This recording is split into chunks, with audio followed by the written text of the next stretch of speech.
Hello mga kaibigan, nandito po ulit tayo. Welcome to my channel.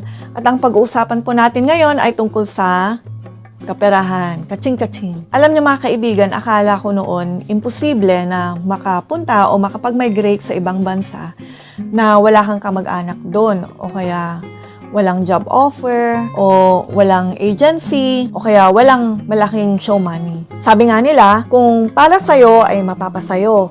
Pero paano natin malalaman na para nga sa atin kung di natin susubukan? Kaya yan po yung ginawa namin, sinubukan po namin. At nung nakaraang video, nabanggit ko po kung paano kami nakarating dito sa New Zealand. Kung hindi nyo pa po napanood yon, panoorin nyo po pagkatapos nito. Ito pong tanong na ito ay isa sa mga frequently asked questions. Madalas pong itanong ito ng mga kaibigan namin mula nung pagdating namin dito sa New Zealand. Kaya parang po sa mga nagbabalak na pumunta rito, gustong pumunta rito, o may plano na magpunta rito, panoorin nyo po yung mga videos namin para makakuha po kayo ng mga tips at mga ibang impormasyon. At sana po makatulong po. Magkano nga ba yung nagastos namin para sa visa application hanggang sa pagpunta rito at pag-settle dito sa New Zealand? So bago po tayo mag-umpisa,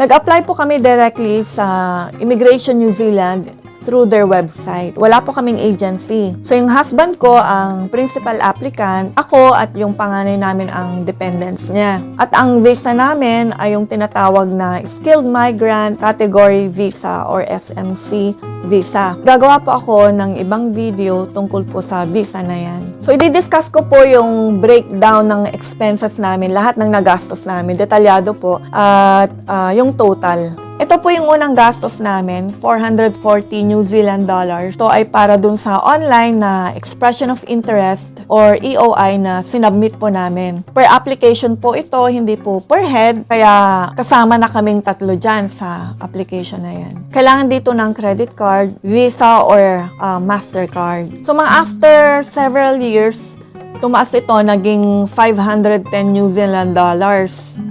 Tapos yung ngayon, nung huling check ko, nasa 530 New Zealand dollars yung online form at yung paper naman, paper form, 680 New Zealand dollars. Ito po yung sumunod na nagastos namin. So, 1,890 US dollars. Ito po yung visa fee na binabayaran pagka-lodge po ng mga requirements. Kasama na yung tinatawag na invitation to apply, yung na-fill outan na form. Ginamit namin ay yung electronic transfer through BPI. So yung breakdown niya, 1,845 para dun sa fee mismo, yung $30 naman para sa postage, yung $15 ay para sa bank charges. So US dollars po yan. At ang sumunod ay yung tinatawag nilang migrant levy fees. Para po sa 3 heads sa aming tatlo, ang binayaran namin ay 775 New Zealand dollars. Itong levy na to ay para daw sa mga cost ng pag-settle ng mga new immigrants dito sa New Zealand. Nung huling check ko, 3,310 New Zealand dollars. Kasama na yung visa application tsaka yung levy na per application. Yung para sa medical fees naman, 19,000 pesos ang nagastos namin. So yung binayaran namin noon para doon sa 2-year-old namin, 2,000 pesos. And the rest, yung 17,000 ay dalawa na kami doon ng husband ko. So sigurado tumaas na rin ngayon yung presyo. May nakita ko na ang charge nila ay 13,350 pesos per head para sa mga 15 years old and above.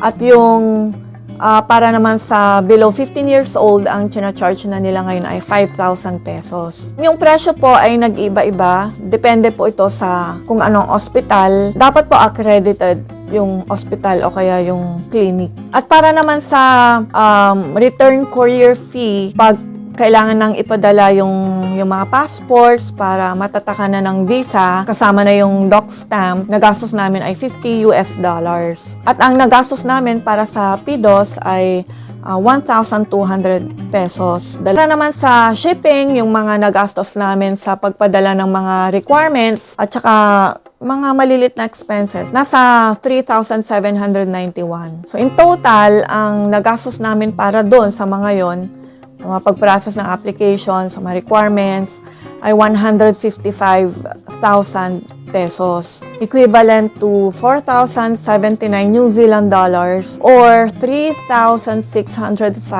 US dollars. So yun, kung idagdag natin yung pocket money na tinatawag, na nire-require din ito para daw sa 3 months na pag-settle dito sa New Zealand, ang nagastos ng husband ko, 3,000 New Zealand dollars. So parang nasa 1,000 New Zealand dollars per month. So yun yung ginamit niyang pera para sa pag-settle dito sa New Zealand. Pero naubos niya yun in 8 weeks lang. So buti na lang, nakahanap na rin siya ng trabaho pagkatapos nung 8 weeks na yon. Para naman sa airfare, ang nagastos namin, lagay ko lang yung breakdown. So yung 2.5 years old namin, nasa 29,019 pesos. Tapos sa akin, 34,656. Kwantas po yun, kaming dalawa ng panganay namin. At sa husband ko naman, ang nagastos niya ay 29,645 pesos. Sa Jetstar naman siya. So, ang nagastos namin para sa lahat ng airfare was 93,320 pesos. So, ito po yung summary. Bale, yung visa processing nasa 155,000 pesos. Yung ticket nasa 93,320. Yung pocket money nasa 114,000 pesos. So, ang total ay nasa 362,320 pesos.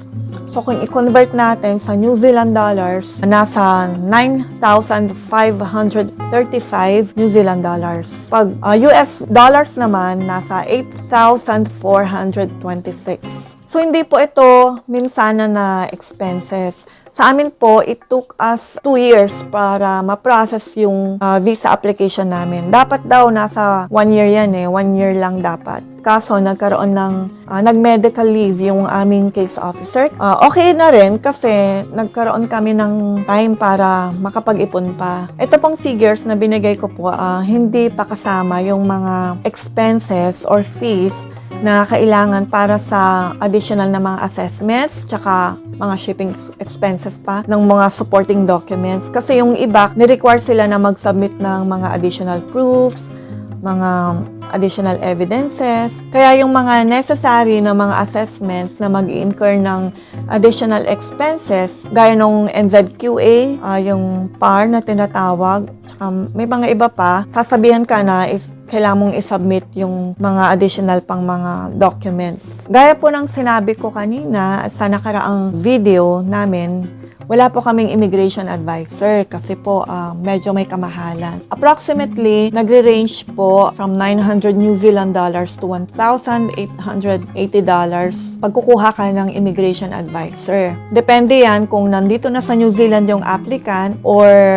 nasa ibang bansa pa siya. So, isa sa mga kaibigan namin, ang alam kong nagastos niya nasa 250,000 pesos. Kasama na yung immigration advisor, tsaka yung meron siyang NZQA pa na assessment. So, yung cost, magdedepende po yan sa plano nyo para sa pagpunta rito sa New Zealand at kung anong visa ang gagamitin nyo. At syempre, depende rin po yung cost sa lifestyle nyo, lalo yung sa pocket money. Pagka medyo sanay kayo sa medyo magarbo na lifestyle, mas maraming pocket money. At depende rin yan sa haba ng pagstay dito sa New Zealand habang naghahanap pa ng trabaho. So, yung ibang kakilala namin, it took them almost 9 months. Yung malapit nang mag-end bago sila nakahanap ng trabaho. So talagang yun, dasal lang talaga. At yung iba naman, pagdating dito, nakahanap din agad. So depende po yan. So konting tips, importante po na magplano. Kasi mas makakasave po kayo ng pera pag nagpaplano po.